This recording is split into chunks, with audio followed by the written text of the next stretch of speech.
The Witcher 4 is targeting 2028. That came out of a short video CD Projekt Red posted on August 24th, the day before Gamescom opened, and it's the first time anybody at that company has put a year on this game. A studio that gives you a year it might miss is treating you better than a studio that won't give you a year at all. Bethesda announced The Elder Scrolls 6 in June 2018, 8 years ago. There's still no window, no year, nothing you could write on a calendar, even in pencil.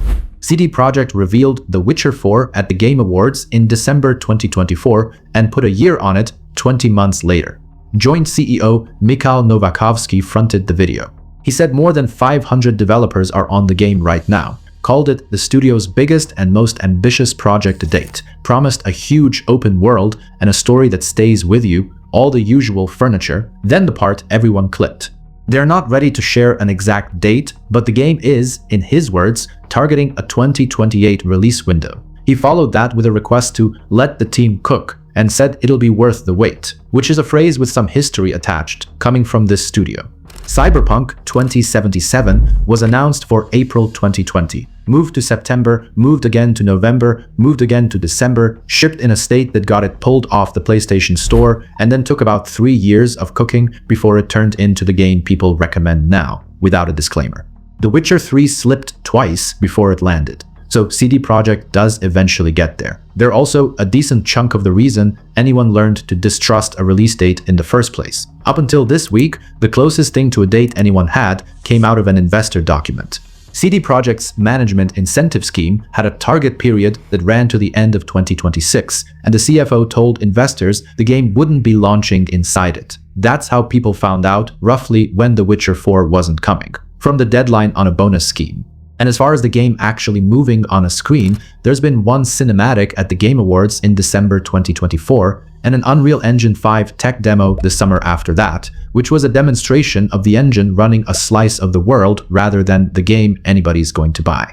20 months, one announced year, still nothing you'd honestly call gameplay. Now, the uncomfortable math. The Witcher 3 came out in May 2015. A 2028 launch puts 13 years between mainline Witcher games. 13, but hold that next to the other 2015 game.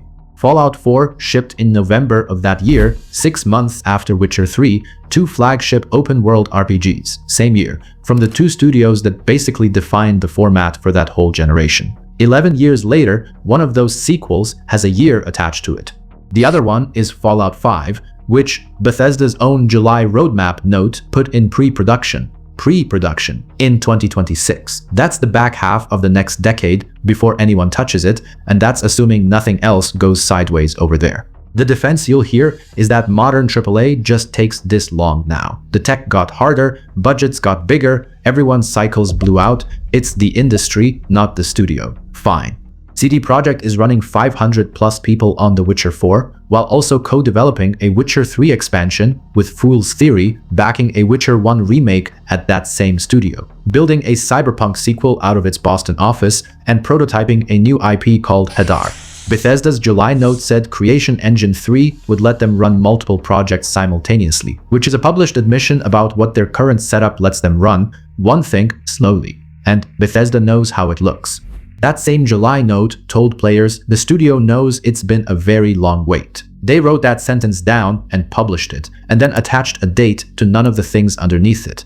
An apology for the wait is cheaper than a year, and it buys another 12 months of goodwill from people who've already given them 8. None of that makes 2028 guaranteed yet. It's a target from a company whose targets have moved before on games much closer to shipping than this one. I'm not going to guess whether it holds, because nobody outside that building can. What I'd watch instead is headcount, and this is the useful part. CD Projekt publishes team sizes every quarter. Polaris was at 410 developers in mid-2024, it's north of 500 now. While that number is climbing, they're still building the thing. When it stops climbing and starts drifting down, people are rolling off onto other projects and the game is in polish. That's the signal that 2028 is real, and it'll show up in a boring investor PDF months before it shows up in a trailer. There's a second number in this that matters more than 2028, and it got much less attention. On last November's earnings call, Nowakowski repeated the plan to launch the whole trilogy within a 6-year period and made clear those 6 years start counting when The Witcher 4 ships. so the full new saga is meant to be done around 2034. For scale, the original trilogy took 8 years, 2007 to 2015, with a fraction of the staff and none of the expectations. 6 years for 3 games this size is aggressive. I don't think they hit it. I think Witcher 5 slips, and the 6-year plan quietly turns into as fast as we can. What Gamescom actually got, meanwhile, was Songs of the Past. Third Witcher 3 expansion, co-developed with Fool's Theory, out in 2027, roughly blood and wine scale, Geralt back on the path. New story content for a game that came out 12 years earlier, which is CD Projekt's way of filling a long silence. Bethesda's way of filling the same silence was selling you Skyrim again, then putting an empty box on a shelf for the Switch 2. Both approaches are stalling. Only one of them required somebody to sit down and write a quest. The reason both of these companies can afford gaps this long is sitting in the back catalog. The Witcher 3 has sold more than 60 million copies since 2015, and CD Projekt reported revenue growth in 2025 without releasing a single new game. Skyrim does exactly the same job for Bethesda, over and over, on every piece of hardware that will take it. When the old game keeps paying the bills, shipping the new one stops being a business pressure and becomes a preference. There's also a hardware problem buried inside that 2028 window. The Witcher 4 is being built for PS5, Xbox Series consoles, and PC. By 2028, the next PlayStation is likely out or close to it, so this could land as a current-gen game on a machine that's already the old machine, which is roughly the trap Cyberpunk 2077 walked into from the other direction in 2020. CD Projekt hasn't addressed any of that, and there's no point in me inventing their plan for them. One more thing that puts the weight in perspective. Konrad Tomaskiewicz directed The Witcher 3. He left CD Projekt, started a studio called Rebel Wolves from nothing, and that studio's first game, The Blood of Dawnwalker, comes out in early September. A brand new RPG from a company that didn't exist 5 years ago, arriving 2 years before the sequel to the game he directed. So, which is worse, naming a year and missing it, or refusing to name one for 8 years running? I'll take the miss every time. A target is a stick the audience gets to hit you with later. CD Projekt just handed everybody one, dated 2028, and if they blow through it, we all get to say so with a receipt in hand. Bethesda's silence gets described as caution, as not wanting to overpromise. 8 years of caution, one teaser of a rock and some clouds, and a roadmap full of projects with no dates on a single one of them.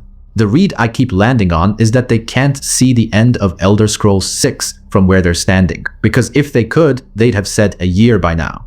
CD Projekt just demonstrated that saying one costs you nothing. And if The Witcher 4 does land in 2028, with a Cyberpunk sequel and a remake and an expansion built alongside it, what's actually left of the excuse that games this big can't be dated anymore?